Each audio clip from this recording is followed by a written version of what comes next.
Hello, Assalamualaikum everyone, Azim here. I hope all of you are feeling well today. In today's video, we will explore an exciting topic in pedagogy, Teaching Games for Understanding or TGFU. As always, before we begin, let me explain what TGFU is. So grab a drink, get comfy, and let's get right into it.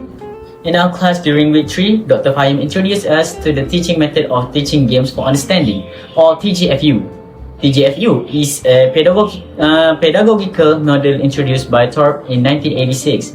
Its core concept is to teach kids how to play games by playing games. This approach places students directly in game situations where their skills, tactics, and decision-making develop in cohesion. Now, if you are wondering what cohesion means, it refers to a situation where people work well together as a team. We'll talk about another important concept in pedagogy that we have learned, which is whole-part-whole and part-part-whole.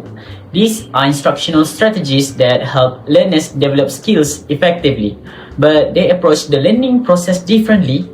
For part-part-whole is the method where it is broken into smaller and manageable component where students will practice each part individually before combining all parts and practicing them as a complete skill. As an example, let's say you're teaching a badminton smash. First, you practice the grip, then the arm swing, and finally the footwork. Once the students are comfortable with each part, they will combine the skills that have been learned to perform a complete smash. The TGFU method is built on a few fundamental principles. First is teach games by playing games. This allows students to learn through hands-on experience. Second is break games into simple formats and increase complexity gradually. Third is start small and build up as students grow more confident and skilled. And last but not least is involve every learner, which ensure that all the students are engaged and active in the process. Teach a basic subject matter for beginners lays a strong foundation for those new to the activity. One of the best things about TGFU is how fun and interactive it is for students.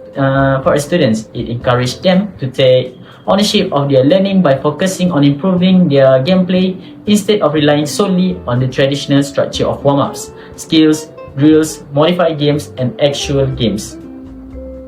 Other than that, we also learn about the game categories for TGFU, and we need to write it to the sheets of paper. There are 4 types of categories, which is target, striking, net, and wall game, and territory games.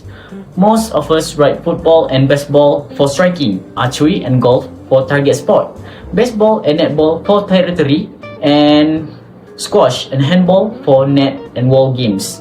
Next, we learn about the rink stage of learning, which consists of 4 stages. The 4 stages are unconscious incompetence. This is when you are unaware of a skill and lack proficiency. For the second one is conscious incompetence, where at this stage you become aware of the skill but have not mastered it yet. The third one is conscious competence, the situation where you are able to perform the skill but it requires significant effort and focus. And the last one is unconscious competence. This is when performing the skills become your second nature and it becomes automatic. By understanding these stages, we can better guide students as they progress in their learning journey. That's it for my content for today. I hope you all learned a thing or two about teaching games for understanding. Don't forget to like and subscribe for more content on pedagogy and learning. Stay curious and see you next time.